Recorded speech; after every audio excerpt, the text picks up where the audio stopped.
Hello, my name is Bob Nelms. The following video was recorded during a webinar that was broadcast on February the 4th, 2016. We hope you enjoy it. Okay, it is noon Eastern Standard Time. I'd like to welcome you to Failsafe. Yes, this is where we're broadcasting from. That's from the Blue Ridge Mountains of Virginia. It is beautiful up here, but it does come with its downside living up here. And one of the downsides is that we don't have cable internet. It's satellite internet. Actually, that's the dish you're looking at in the lower left-hand corner. So you're going to hear my voice before you see my lips move. It's going to look like a foreign movie maybe, because the internet speed here is a little less than it is where you are. So please bear with me because of that. That is Jessica in the lower left-hand corner, my beautiful daughter. I'll say a little bit more about her in a few minutes. I really would like to welcome you, and if you've been to our website, you're going to see something that might sound a little bit outlandish for me to say. The screen right now says root cause analysis that's capable of changing the world. Well, that's kind of uppity, isn't it, to say something like that? But to tell you the truth, Jessica, myself, Mickey, Sharon, those people that are working with us, we really believe this. We have something that we recognize that the whole world needs. And that's what we're going after. We're trying to change the world. Now, I know that's probably not your interest. You're probably not here to change the world. But I bet you are here to change your world. So I hope that's why you're here, because that's what we're going to talk about, how to change your world at work, at home, anywhere, really. Before we really get into this, I'd like to make some suggestions. If you have more than one person wherever you are, please pick a spokesperson to ask and answer questions on our chat board. Please, it's for your own benefit, turn off other internet windows. Please make this full screen. For your own benefit, please turn off cell phones. We have muted everybody to eliminate background noise. I will not be unmuting you because there are just too many people to try to make this interactive. But I will ask you to use the questions/chat pane to either ask questions or answer them. In fact, I'm going to use that right now. I'm going to use the question/chat pane right now, and I'm going to ask you a question, and I'd like you to type it in the chat pane. Why have you decided to attend this free webinar? Go ahead and type something in there, and when I hear your answer, I'm going to read some of them, because you're not going to be able to see all these answers.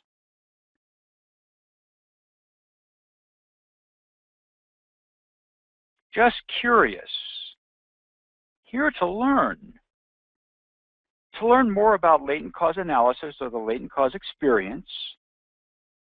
My supervisor came across it and recommended it. To be a better learner. Interested in moving the culture here in the right direction, because we're looking to change our work culture. I enjoyed the class. I want to learn how to handle problems. I want to learn how to prevent accidents, to make a visible change in me and my surroundings. Man, these are coming in so fast I can't even keep up. Recommended by others, to learn more about the subject, to learn more about what is fail-safe, to learn more about the culture barriers, to change me into a better person and then change the world. How do you like that one? To be able to make a culture change. I want to be an effective change agent. Wow. You know, Jessica and I were wondering what you were going to say. We thought some of you were going to say your boss told you to be here, or it was lunchtime and it was free. None of you said that. To bring back information to help bring to the work site about a positive shift in culture. Thank you, Gene. That was very nice of you to say that. I'm not going to read it because I would be lifting myself up too much. So thank you. Thank you very much. That's why you've decided to attend this free webinar. I'd like to go over what people call our method before I really get into this. This is not what we call our method. This is what other people call what we do. The accountability method. The culture change method. I mean, heck, we thought we just had a root cause analysis method. But people, when they see it, they've told us we shouldn't call it that. We have something more than that. They've even said this is a method that focuses on the soul, introspection at all levels, and finally a method that's been ahead of its time until now. The interest in this is skyrocketing. It's coming from all over the place. It's not just heavy industry. It's even education and healthcare and banking and even psychology. It's coming from everywhere. Our average client's pain points. You're going to hear that I've been in business since 1985, and I know my clients, and I know what their pain points are. Listen to these pain points, because I'm going to ask you to pick one of these. I ask you, what is your biggest pain point? So typical clients' pain points is disappointment in current causal learning processes. For one reason or another, you're disappointed in them. Another pain point, a destructive culture of blame, finger pointing, and defensiveness that needs to end. Another pain point, performance stagnation. Either TRIRs are not improving, or uptime is not improving, downtime is going up, maintenance costs, whatever. However you want to measure performance, you've stagnated. And an increasing awareness that human issues must be addressed. We've been avoiding them too long, you say, and it's time to start addressing them. So I'm going to ask you right now, I'm trying to make this as interactive as I can. I'm going to throw another poll up there. What is your largest pain point? Hold on while I bring the poll up.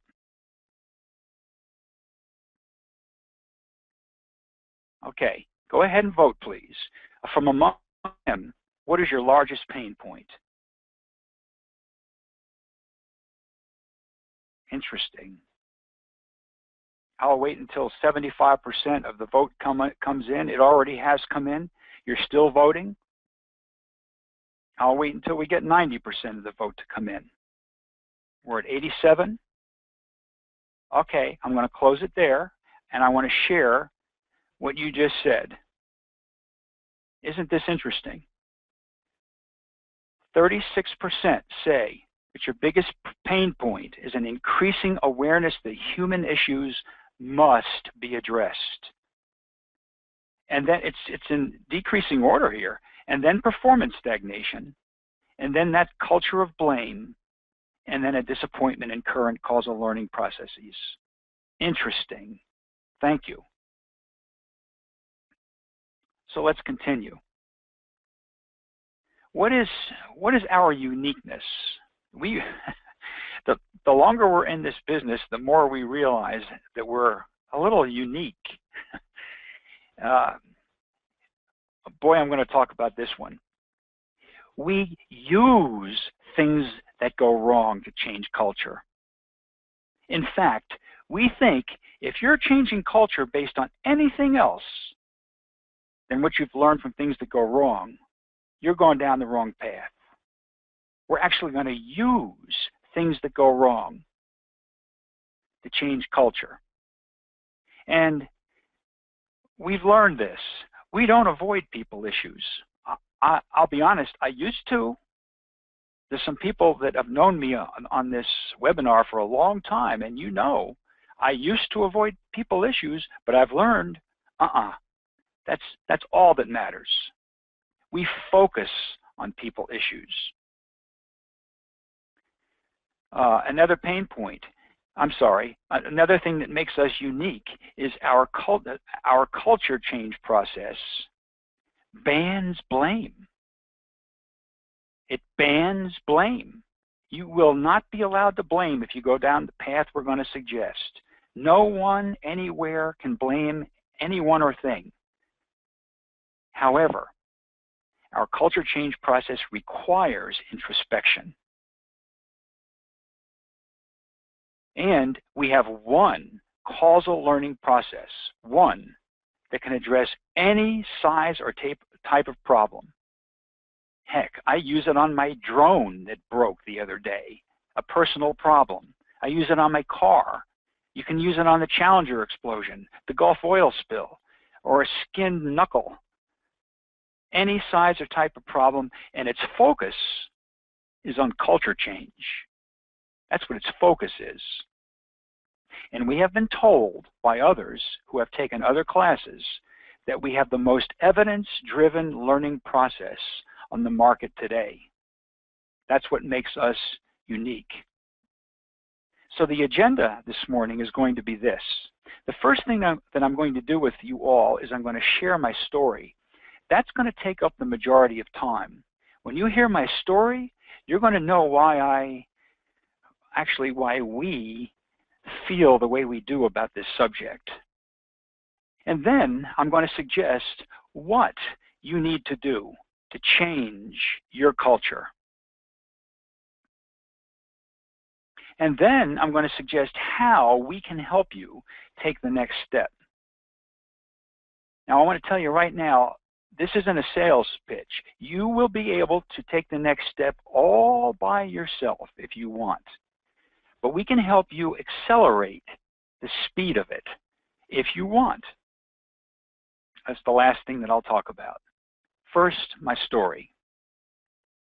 I graduated from Texas A&M as an aerospace engineer in 1969. Right out of college, I went to work with McDonnell Douglas. I was an aeronautical loads engineer on the F-4 Phantom jet. It was called the Flying Brick because it was being shot out of the skies by the Russian MiGs in Vietnam, and we were trying to make it more maneuverable. Then I became employed at Allied Chemical in Hopewell, Virginia, as a reliability engineer. And I worked there until 1979, and boy, did I love that. I got to work on things, on pumps and extruders and winders and heat exchangers, and I got my hands dirty. I loved it until 1979. I really got good at it. I was drawn into this. I enjoyed what I did. I started getting into failure analysis. Allied Chemical formed a corporate reliability center shortly after 1979, and they pulled me into the reliability center, and I started going all over the United States and Canada doing failure analysis, even root cause analysis work. The biggest job I ever did was in a coke oven. That's the coke oven you're looking at right now. It started melting 1 year after they started it up, and it was a $100 million coke oven. That investigation took about a year. I loved it. I was in my glory back then. And I became the center's root cause analysis lead. But in 1985, I formed Failsafe. I became very passionate about helping people learn from things that go wrong. Shortly after I formed Failsafe, the Challenger exploded. And if you've been reading the emails that I've been putting out, I was working at Morton Thiokol for Failsafe as a root cause analysis person when the Challenger exploded. So I was there when this thing was being investigated. And I'm not exaggerating here. This explosion changed my life. I started seeing things totally different after that Challenger explosion because of what I learned about the causes of it. In the 1990s, I thought I learned enough to write, so I wrote 2 books about my experiences. I've written numerous articles and I've given many presentations. I'm a public speaker. I'm a seminar leader. I love what I do. I'm really going to be sad when I have to give it up, actually. I became so busy in around 2011 that I started developing affiliations. I could not investigate anymore because I was always on the road teaching. I hired my daughter Jessica. She's a Virginia Tech graduate. She graduated in 2014. She's a mechanical engineer. I brought her to a conference. Actually, it was the HPRCT conference. If any of you don't know what that is, Google it. HPRCT.org. She went to that conference and immediately became enamored with this whole subject. So she didn't even look for another job. She said, I want to work for Failsafe. I hired her in 2014. Last year, I continued developing affiliations. You're looking at Sharon Small on the left and Mickey Colomb on the right. And it's right now, it's the 4 of us who are really driving what we do. So now you know a little bit of background about my background. I need to tell you a little bit more about my journey. You know, we're all on a journey, right? And we all have different paths that we've been on. And I've learned to respect all of the paths. I hope you listen to my path. This is what it was like. When I started working at Allied Chemical, right out of aerospace, I became employed in the maintenance department. And you know what they told me? If I wanted to think about my career path, get out of maintenance. Maintenance deals with failure. You need to get into operations. That's where you'll advance if you want to become a VP or even higher. And there was something about that advice that rubbed me the wrong way. I'm not supposed to pay attention to things that go wrong? That's not where the money is? Those comments almost drove me to realizing that things that go wrong are not what we think. And I mean this. Things that go wrong, I don't think this, I know this, are the most valuable phenomena of life. I learned this almost immediately at Allied. And after that, I made a comment and a statement. This is in all of our attendee workbooks, that everything we need to know about improving our lives is contained within our failures. Our failures, everything. The thing that people tell us to not pay attention to and to run from is the thing we should run to. So with that learning back then, while I was working at Allied, you know, now I have my hands on machines and I'm really enjoying myself, and I'm trying to understand how they break. For example, that pump that you're looking at, it's a positive displacement pump. And in the early days at Allied, we learned that we need to understand the how. When that pump seizes up, you know, how did it happen?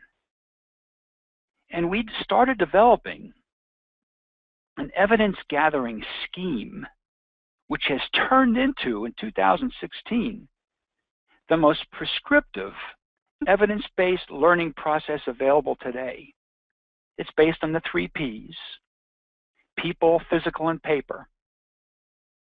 And so we used to go in back then to a physical event that had occurred, and we focused on the physics.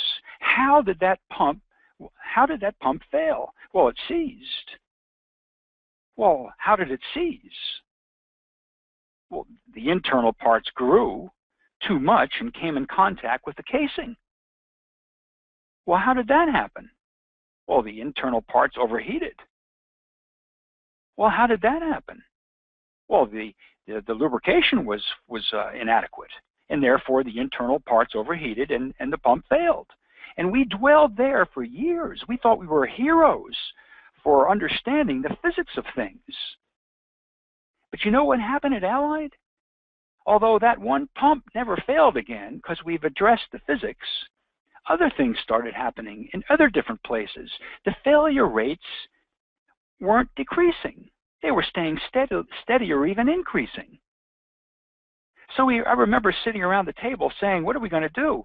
And, we said, we need to dig deeper.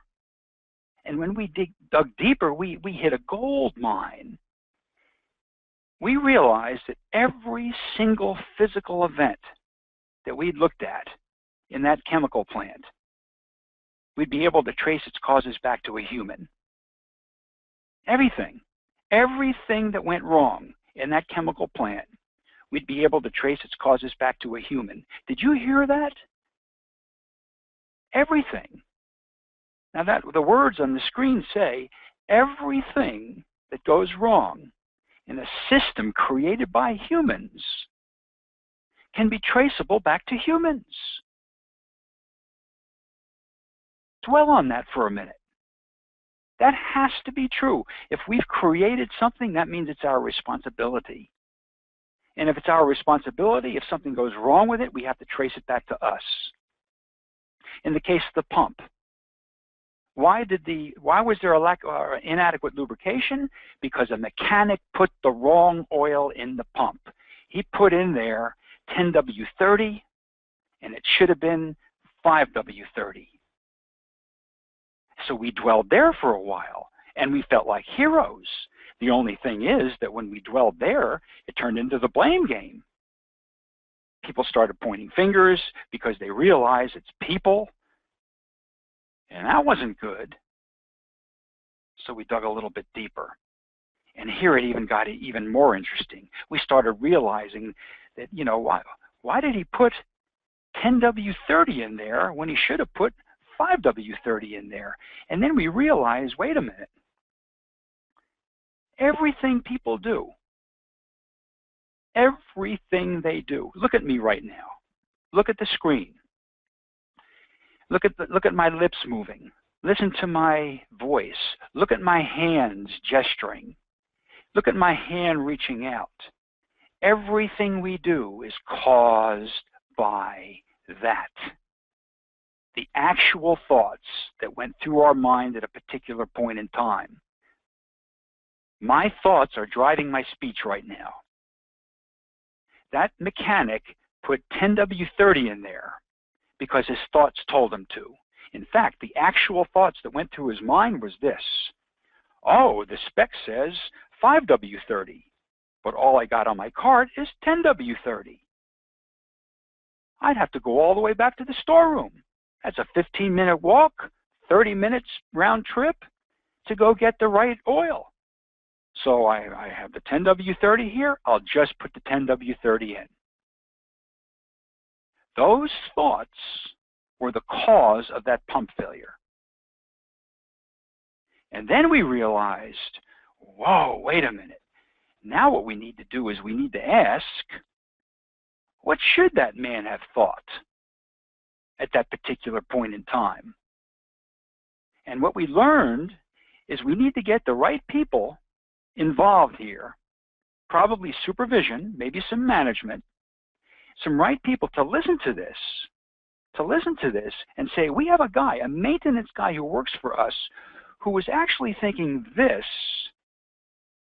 I'm supposed to put, 5W30 in there, but I don't have it in my cart, so I'm not going to spend the time to go get it. I'm just going to put that 10W30 in there.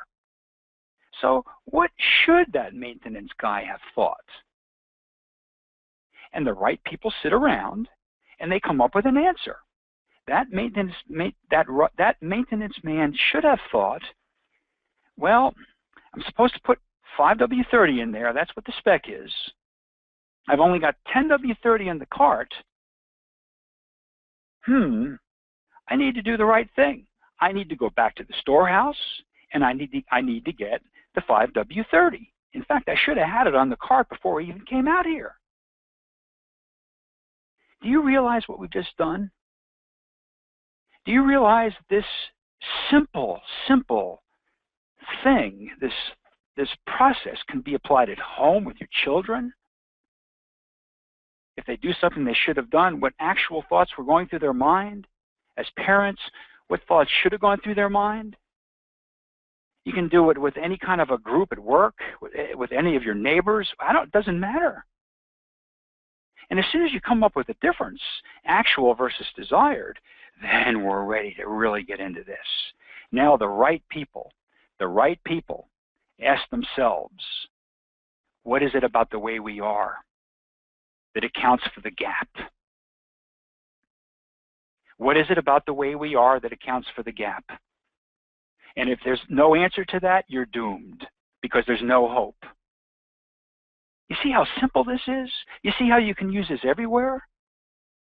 And we don't want to stop with the we want to drive this really into ourselves.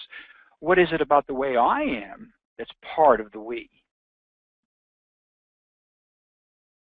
Now, if you do this over and over and over again when things go wrong, you first understand the physics, and then you acknowledge the human, what the human did, and then what the actual and desired thoughts were, and then ask, what is it about the way we are that contributes to the problems around us?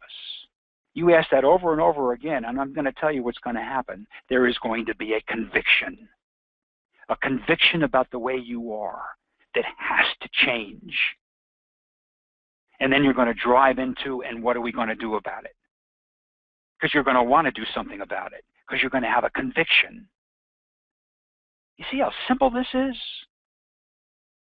But then we don't want to just stop at the we question, what is it about the way we are?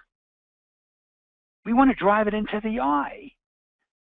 Even if it's with children at home, the husband and wife get together and answer, what is it about the way we are? Sure they do. But then the husband has to answer this on his own, and the wife has to answer it on her own. And of course, same thing is true with work. And if you do this over and over and over again, what is it about the way I am? You're going to develop a conviction about the way you are, because you're going to start seeing the same thing pop up. And once you have that conviction, you're going to want to do something about it. Been there, done that. So the journey has taken us to these two key questions. What is it about the way we are that contributes to the problems around us? And what are we going to do about it? Imagine a whole organization asking this every time something went wrong. Or what is it about the way I am that contributes to the problems around me? And what am I going to do about it? Can you see why we think we have something that's capable of changing the world if people will latch on to it?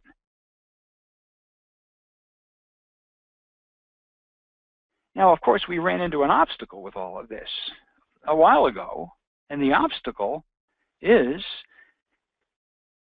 that the people that did it have to admit it.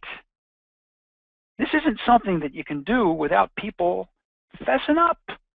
Even the people that have to answer, what is it about the way I am, have to admit it.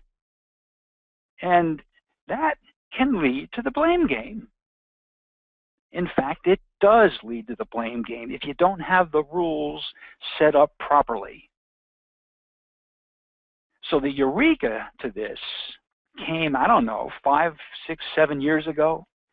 I was a little wishy-washy on this for a while, but now I am firm. The eureka to this is this: no blame. There is not one iota of doubt in my mind that if I was the CEO of General Motors, or the President of the United States, or as the husband of my the father of my family and husband of my wife, when things go wrong, if I was in any of those roles, there would be no blame. If I heard it, I'd shut it down immediately. Nobody is allowed to blame anybody else or thing. But you got to hear the next part. However, if I was the CEO of General Motors, no blame, that's true, but I would require introspection. Everybody involved would have to look at themselves and answer the questions. What is it about the way we are? What is it about the way I am that contributed to this incident? And what am I going to do about it? Yes, this is all about looking in the mirror, but not just the lower levels. This is everyone, everywhere, in an organization, in a culture even, whenever they experience something that goes wrong. You do this often enough and it just becomes part of you. Some comments from class attendees that I'd like you to hear. This culture change method requires people to see themselves as part of a problem and does not allow anyone to blame any other person or thing. Aside from changing culture, it seems to me that this is the ultimate in personal accountability.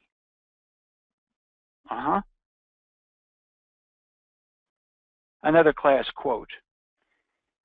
As far as I know, this is the only cause analysis method that addresses personal accountability, and it does it head on. And the next one, I don't want to mention the name of who said this, but there are people out there who know who said this. This comes from the upper level of an organization, by the way, a VP, an executive level, who said, if I have to hold you accountable, we've already lost. If you choose to be accountable, we can't lose.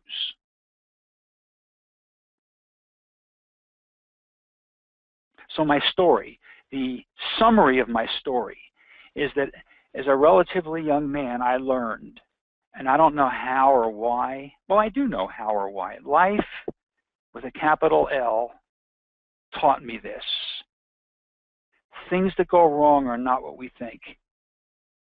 They're not what we think. They are the only thing that should be driving us to profound change.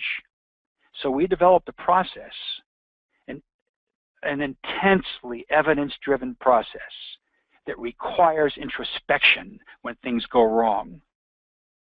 And as a result of that, you get culture change. Now, another poll. I'm a little afraid to show this poll or to do this poll because I have no idea what you're going to say. Can you see how our introspective personal accountability process might be able to change your culture? So let me publish the poll here, and there we go. 60% of you have voted. 75% have voted.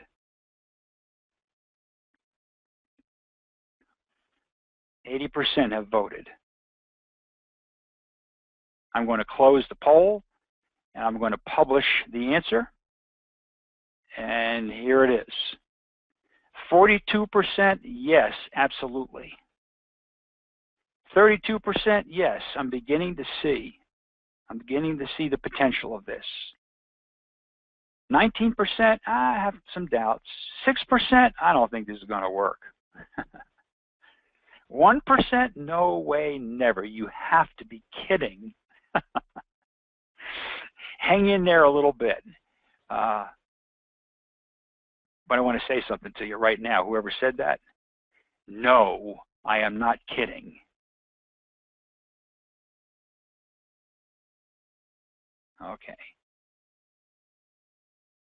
Okay, so now I'm going to suggest what you need to do to change your culture.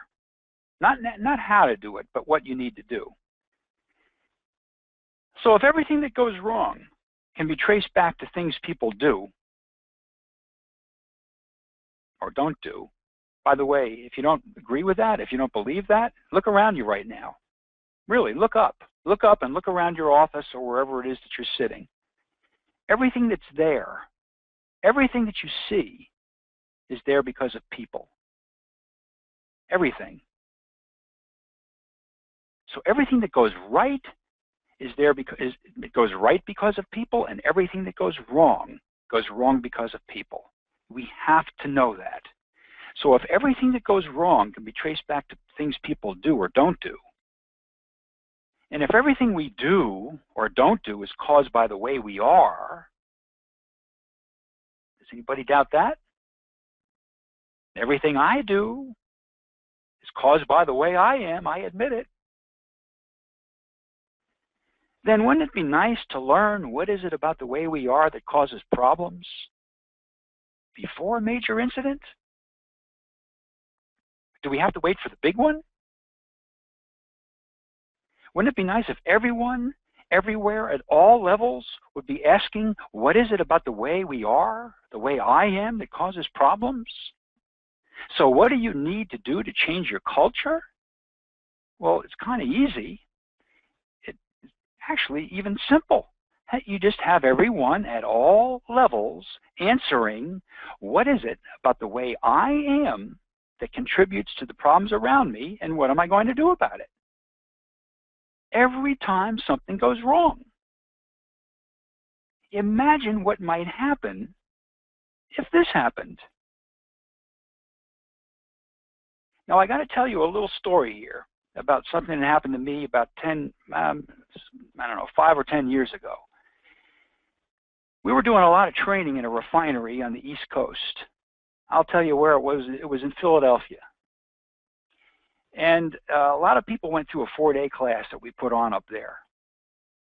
The refinery manager called us up, and he said, would you come on up here? We are interested in you helping us get our people to look at themselves as part of their problem. So I scratched my head and I said, well, they already went through the 4-day class, but okay. So we went up there and we sat down with the refinery manager and his 6 direct reports. And they said, well, what do you suggest? We want our people to look at themselves as part of their problems. So we told the refinery manager and his direct reports, if you want your people to do it, you have to do it. And, and they looked at us and said, what? I said, yeah, pick a problem that happened within your team here. At this level, it's probably going to be a management problem, personnel problem, I don't know. Pick a problem, dig into it a little bit. And then after you understand how it happened or why it happened, everybody in the room here, plant manager starting with you, you answer, what is it about the way I am that contributed to this problem, and what am I going to do about it? And then ask each of your direct reports to do the same thing. And do it over and over and over again until you really get a feel for it. And then ask your direct reports to do it with their direct reports. And filter it down like that. I'll never forget the response. They looked at us and said, wait a minute, don't you understand? The failures are occurring there.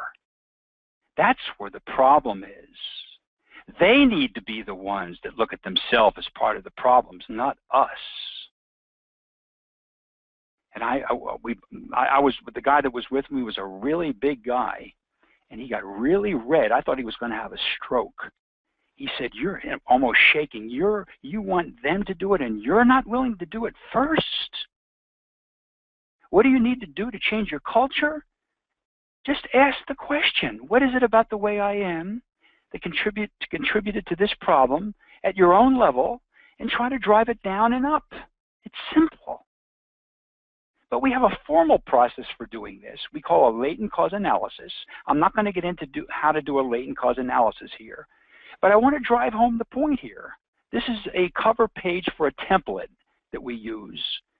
I'd like to read the words that I've outlined here. I'm going to blow it up so I can read them. Please, even the out there right now, please imagine a world where everyone looked at themselves rather than pointing fingers at others. Think of the world today. Think of politics in our own country. Think of the workplace. Think of your homes. One of the most frustrating findings of formal latent cause analyses is that many of the underlying causes of major incidents are known ahead of time. Warning signs almost always precede major incidents but are neglected. Frustrating equipment, people, and systems are usually recognized but often ignored until they result in disaster.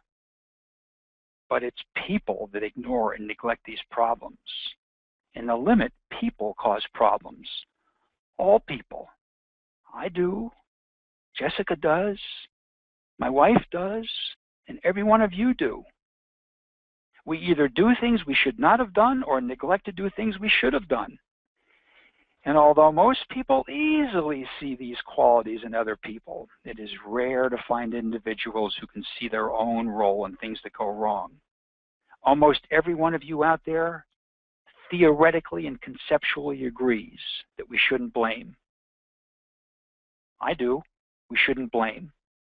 But but every one of us is a blamer at heart. It takes practice over and over again to get out of that habit. And a latent cause analysis is an attempt to get people out of that habit so they can see themselves as part of the problem. That's why we think we have a root cause analysis process that's capable of changing the world, because its focus is on changing you. We focus on changing an organization one person at a time. But that would be very ineffective if we did it in series. It would take too long. So we don't do it one person at a time in series. We do it one person at a time, but all at the same time. By helping everyone in an organization learn from the small problems in their lives. Because when people change, everything else changes. Finally, we have one basic process for all kinds of events. I mentioned that up front. On the web page, you can read more about those processes. I'm not going to get into the details here. One process for all kinds of events, an intensely evidence-driven process.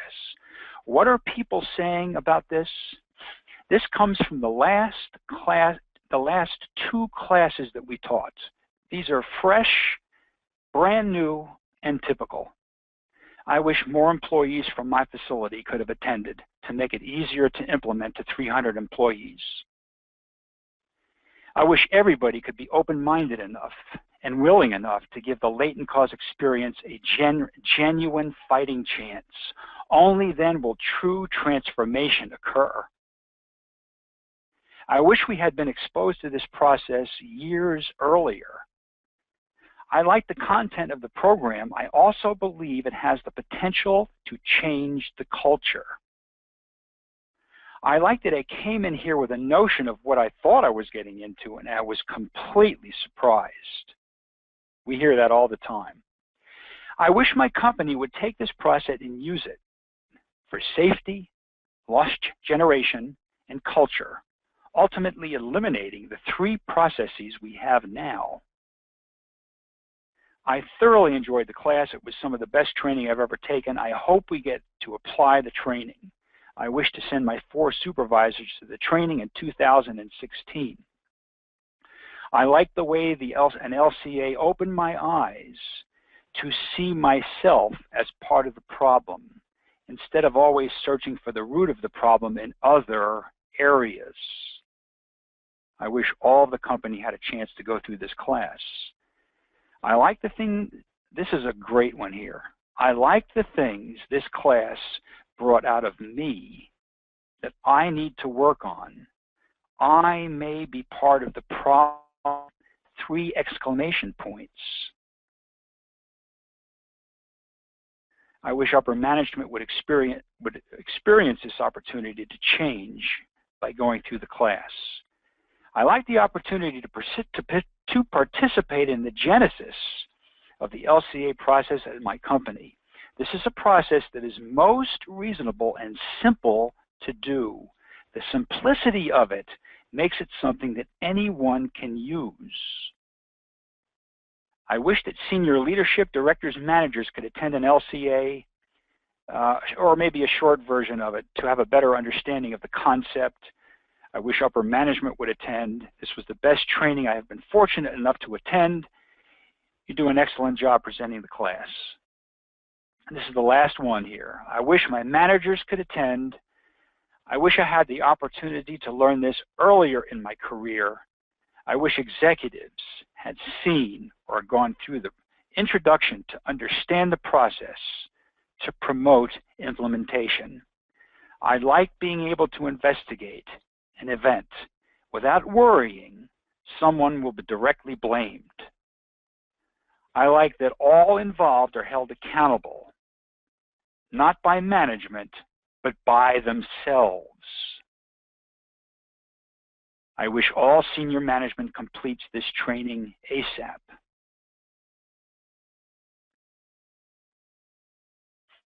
Imagine what would happen to the culture of your organization if all of its people were exposed to this way of thinking, and it's simple.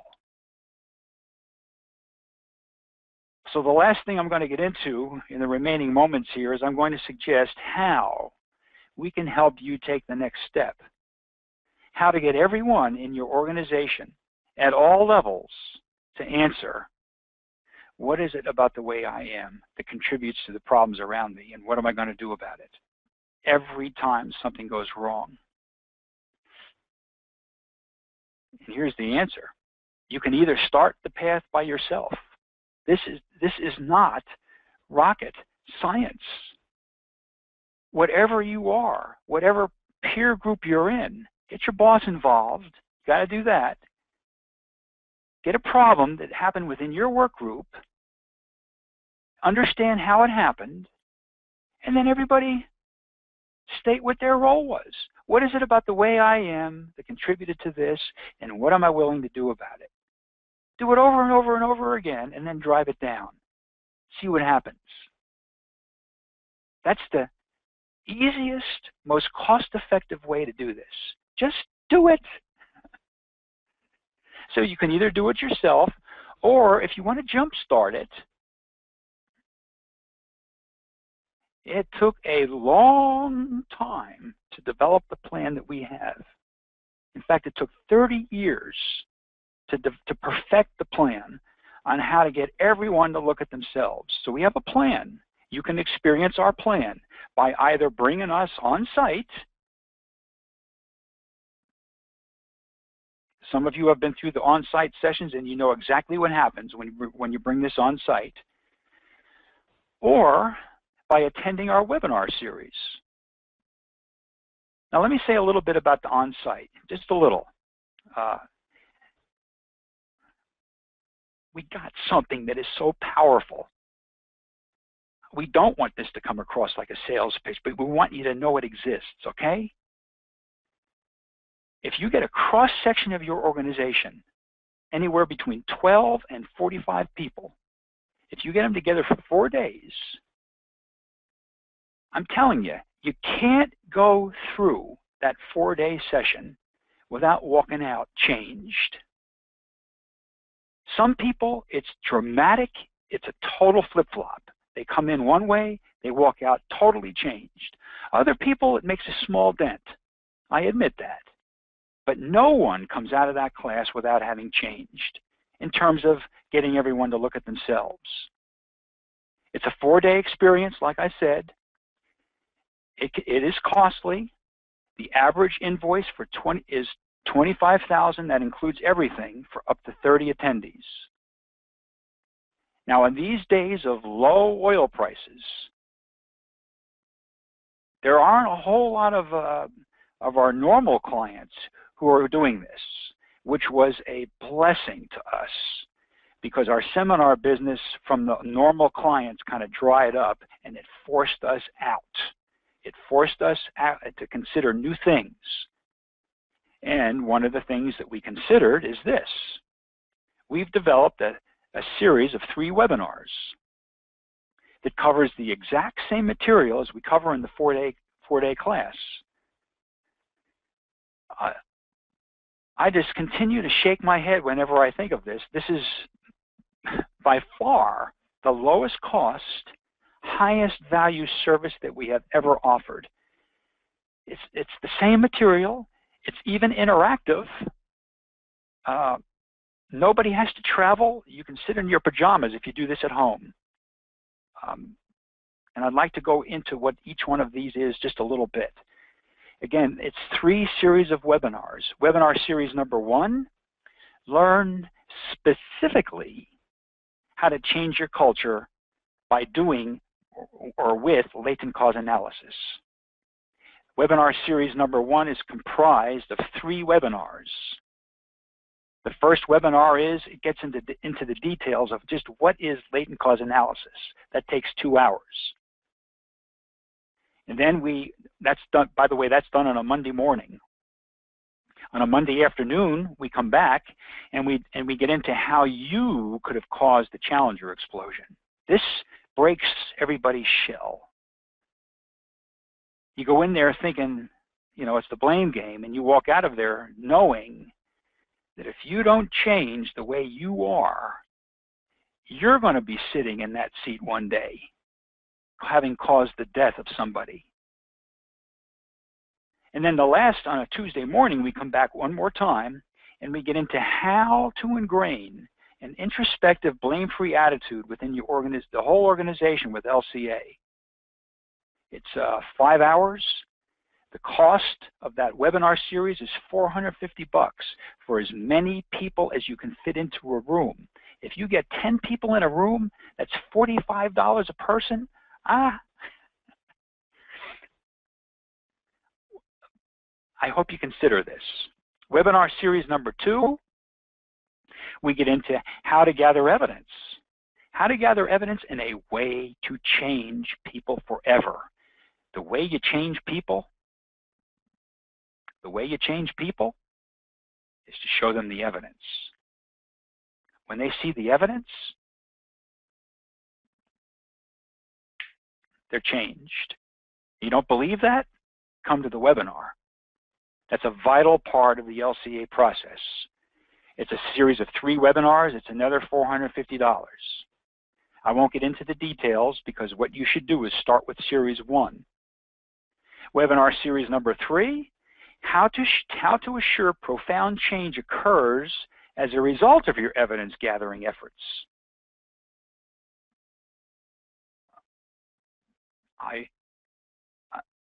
We got something that is so powerful here. I hope you consider attending these webinar series. If you prefer to attend the webinars, if you don't want to go down this path yourself, if you don't want to have an on-site seminar there, if you want to attend the webinars, start here. Start with webinar series number 1. Learn specifically how to change your culture with latent cause analysis. There's live instructors. It's not pre-recorded or anything. There's 3 of us who do the training. Mickey Colomb is one of them. Mickey, by the way, is out there listening to this. I'm telling you, bring your managers to this. They're going to want to hear this. In fact, you're going to want them to hear webinar series number 1. This is what starts the whole thing rolling. Now I'm going to bring Jessica in. I'm going to ask her to come online, and I'm going to ask her to read these benefits of experiencing this material, whether it's on-site or webinars. Jessica, please. All attendees will be much more inclined to look at themselves as part of their problems and much less inclined to blame other people and things. Doesn't that sound valuable? Wouldn't you want that to happen wherever you worked? What about to go outside of work? Look at the world we live in. Somebody's got to start this somewhere. Jessica, when you see the slide, go ahead. You will have been exposed to a specific plan to ingrain the habits of introspection and personal accountability throughout your organization that is bound to maximize performance however you want to measure it. Thank you, Jessica.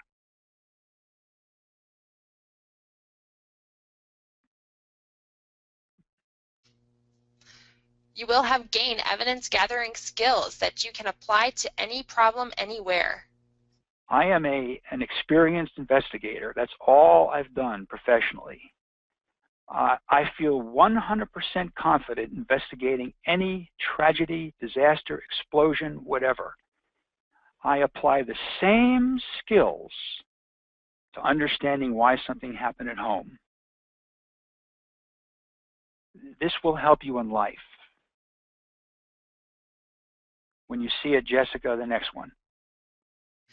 You will have been taught a causal learning approach that can be applied to any problem, anywhere, that will change any culture if consistently applied. Thank you, Jessica. There are change agents out there. I read it on your comments that you're here because you want to be a change agent. You will be a change agent if you go down this path. Guaranteed, you will have taken a major step towards driving a culture of introspection and personal accountability. Thank you, Jess. Some of our clients, these are our most recent clients. All of our clients are on our website. There are people here from all of these companies. I recognize your names. Half of these clients are from the oil and gas industry. And because of the drop in oil prices, again, it's been a blessing. It's forced us out of our shell, and it's been very good that we've done that. Let me see what kind of time. We only got 3 minutes. So I'm not going to go to the poll because we only have 3 minutes. I do want to say, I do want to go to the pills. I'm just waiting for the slide to appear on your screens. Now, I bet you 80% of you know what this is. The blue pill, the red pill. It's based on the movie The Matrix. 80% of my thoughts of that movie is very, very good. What a message in that movie. So it's your choice. After hearing this, are you going to do something? Or are you going to do nothing? If you do something, you can do it all on your own. You don't need us. We can help you go faster. We can give you some structure, but you can really do this yourself. It's your choice. Or you can sign up for the first series of webinars, $450 for as many people as you can fit in a room.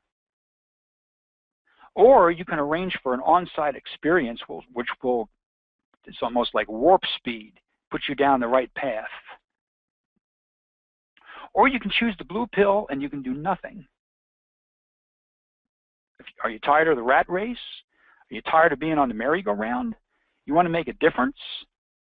You're going to be receiving an email about 2 hours from now asking you which one of those you'd like to do. We hope you choose the red pill. The red pill, by the way, stands for truth. If any one of you doubts that this is based on truth, please think again. We are the cause of our problems, every one of us. It's just that we can't see ourselves. And as soon as we see ourselves, we're going to make the world a better place to live in. Choose the red pill. Please talk amongst yourselves after the webinar is over and get ready to choose something. I'm going to take 5 minutes to go to the question board. I don't know if there are any questions that I can answer. I'm not going to open up the microphone. There's too many of you. Jessica, do you know of any questions that I'm supposed to answer? No questions. There are no particular questions. Okay. Thank you, Jessica. I guess I forgot to ask you all to type your questions, if you have any, into the question board. So I'm going to stick to my timing. It's 12:59. You are also going to get an email that asks for a survey. How did you like the webinar? How can we make it better? All that kind of stuff. So thank you so much. Jessica? There is a question. There is a question that popped up. Oh, good. Okay, hold on. There's a couple questions. Okay, I'm going to ask this out. I'm going to read it out loud. I answered, I don't think this will work in my culture. Hold on a minute. I think it absolutely could work, but not in our existing culture. I got to say something about this, and I know that Jessica answered that, but this is my response when I hear that. Don't wait for your culture to change to do this. This is what causes the change. Now, let's use a family for an example. If you live in a family, not that you do, but if you do live in a family that's festering with blame, don't wait for the culture to change. Do this. This changes it.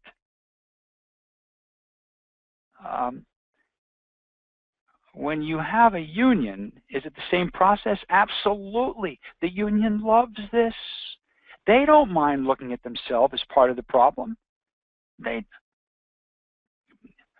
I'm old. I've been there. I know. They don't mind. As long as management is willing to look at themselves. Another question, how do you transform someone who is teetering on the fence but is not quite ready to cross over to the change culture side of the fence?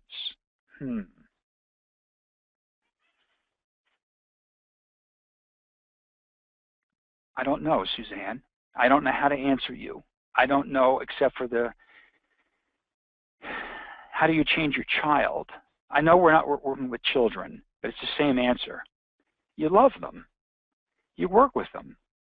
You coach them. You mentor them. Drip, drip, drip. That's the best I can do in a short period of time on that one. Melissa asks, there were a lot of I wish comments referring to getting upper management involved. That's right. Any recommendations? Because right now I see them thinking this is another one of those touchy-feely ideas. Wow. Wow. Melissa, any recommendations on how to get them involved? Another touchy-feely idea. Please don't forget that if something physically goes wrong, I don't know your business, Melissa, I don't know what kind of industry you come from, but if you have a physical incident in a plant, you're going to get into the physics, the how, the technical stuff first. And then you're going to get into who did what wrong. And then you're going to get into the, what is it about the way we are? What is it about the way I am? I guess by demonstration, Melissa. Get them to come to the first day of a 4-day class. Get them to come to the first webinar series. Ask them to hear the Challenger explosion. And then ask them, do you still think this is touchy-feely? That's the best I can do there. Mick says show them. Good answer, Mick. Thank you. All right, John, how does this approach work with human error? Where the person is not conscious of their actions. In other words, you lock your keys in the car, you don't notice a visual clue. Same thing. We ask who did what wrong. Wrong doesn't mean they're bad. Wrong doesn't even know they knew it. But looking back, who did what wrong? The wife left her keys in the car. And then we get the same thing. What thoughts were going through their mind when they were getting out of the car? What thoughts should have gone through their mind when they were getting out of the car? What is it about the way we are? What is it about the way I am that contributed to this? John, we don't make a distinction with human error, and then we call it human cause. Who did what wrong in retrospect? You're welcome, Melissa. Lola asked, is this session recorded? Yes. Would you mind providing a copy so I can share it with my management team? Absolutely. When you get your email in a couple of hours, there's going to be a link to a recording attached to it. Thank you, Lola. And I think that's it. Oh, how do I find a company in my area where you have implemented this? All the companies that we work with are on our website. All the companies that we work with are in various stages of implementing this. You saw ConocoPhillips listed up there. That's a huge organization with business units all over the world, and every one of them is in a different place. So, oh, David has left. I'm answering a question for somebody who has left. Sorry. And I think that's about it. Okay, once again, thank you so much, everybody, for your attention. Please let us know what you've thought of this. Please let us know if we can help you in any way. Jessica and I are just delighted to have done this for you. Thank you and have a great day. Thank you for your attention. Please consider going to our website, www.failsafe-network.com. Explore all the opportunities we have for you. At the very least, please join our mailing list. Thanks again.